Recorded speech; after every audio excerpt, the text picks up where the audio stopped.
This instructional video is going to be on a Robert Johnson song called Traveling Riverside Blues.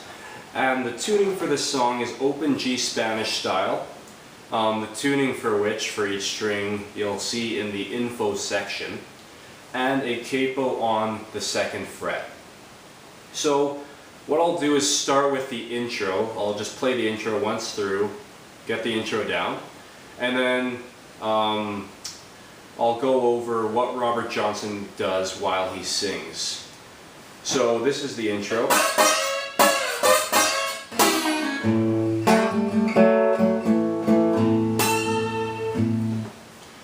So the way that intro starts is a slide on the top 2 strings into the 12th fret. That's the 12th fret with that capo on the 2nd fret.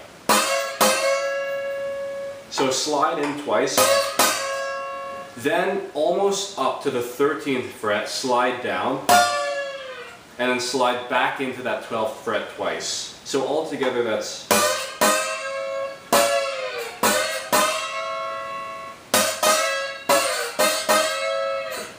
and then come down to the 3rd fret and slide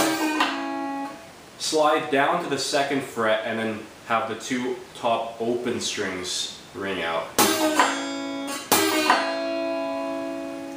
And then from there you can just hit the 2nd and 3rd strings open as a double stop. And then Robert Johnson plays a partial turnaround where he goes. So that's really just with the 3rd fret of the 3rd string, where he hits it a few times, goes down to the 2nd fret, and then open.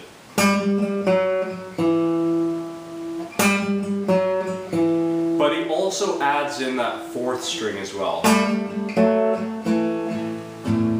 And then again hits those open 2nd and 3rd strings. So. And then he finishes the whole intro off by simply having the slide with a little vibrato play on the 5th fret.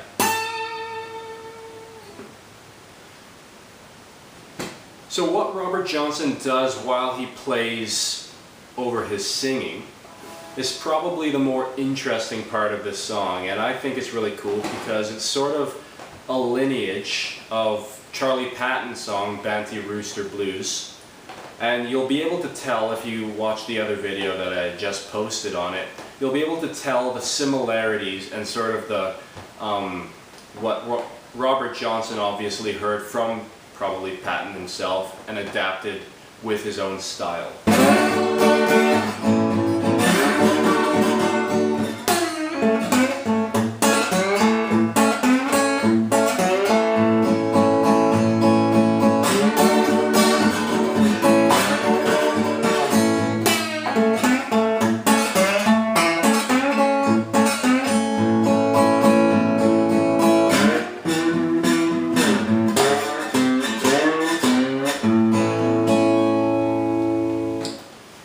So Robert Johnson starts the song, at least in the beginning of the song, by playing a slide on the top 4 strings into the 5th fret. So when you're doing this, it's actually really good to come across the strings and attack them with your index finger, sweeping across. And remember to use a little bit of vibrato too. And halfway through, he does come down and hit the open string, so like this. So when you do something like that, always consider the notes that you're hitting. And in this case, it's coming down from the 5th fret down to the 3rd and then open. And then pulling off. And then coming right back into the 5th fret to finish it off.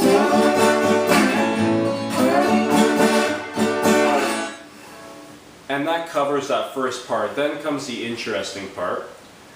This is where he plays this.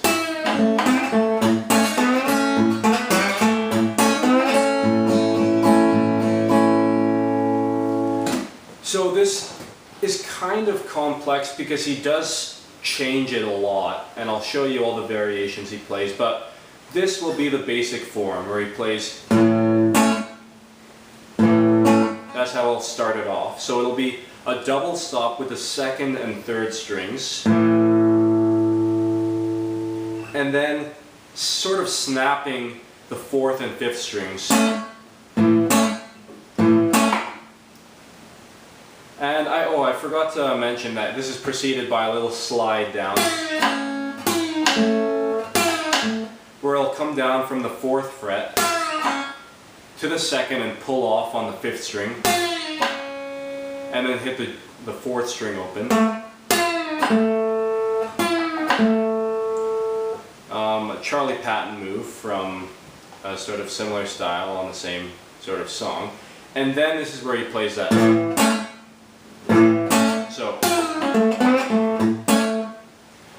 then what you've got is a little slide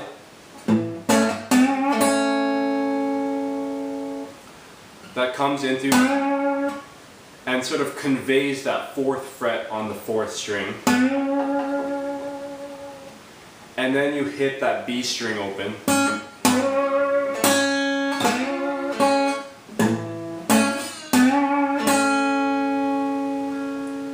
And then you come right back and hit those two bottom strings again. Then those two treble strings again. And this time you come into the third fret of the third string and then hit the G string open. So all together so far that's.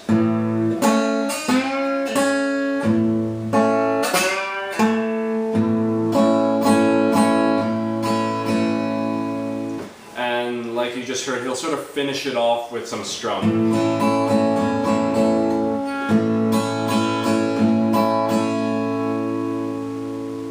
So all together again, but with a little bit of a variation. I'll just show you one of them or a couple of them.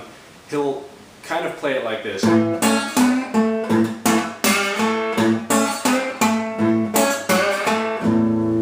So in this case, he's not actually coming into the B string open on that. He's just coming right back down and hitting the G string.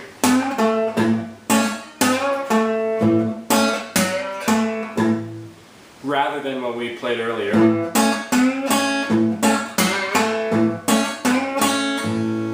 You can hear that it's a bit different.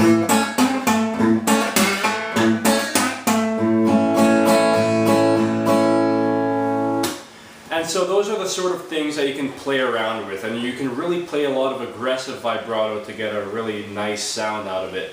And of course it's all up to you.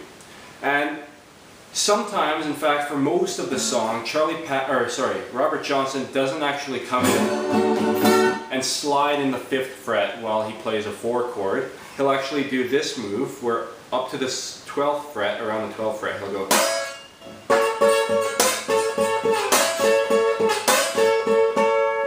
He'll do that sort of bouncing move. So to play that, you start on the 10th fret and sort of slide up and past the 12th fret, and then on the 12th fret you play the 5th and 4th strings. So again, the reason why I say a little past is that you kind of want to convey that you're still moving on in that upward motion. And when you actually physically move past the 12th fret, although you might not be playing up these high notes, it forces your hand to get that sort of bouncy sound.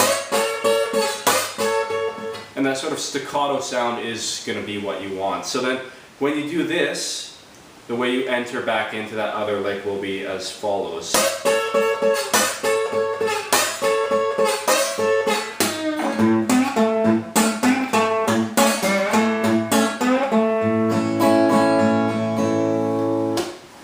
When he plays the turnaround, which is the only time he really plays something other than this main theme, he'll come up to the 7th fret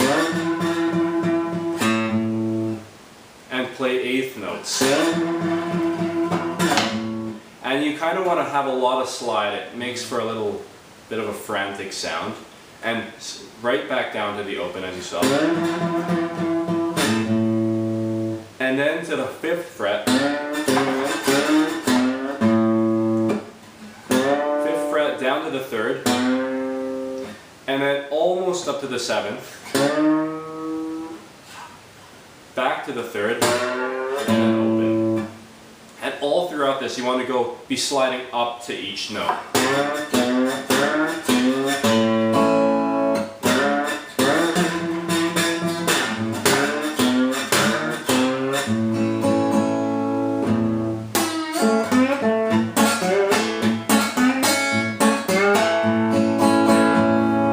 And with all those moves you should be able to play Traveling Riverside Blues. Thanks.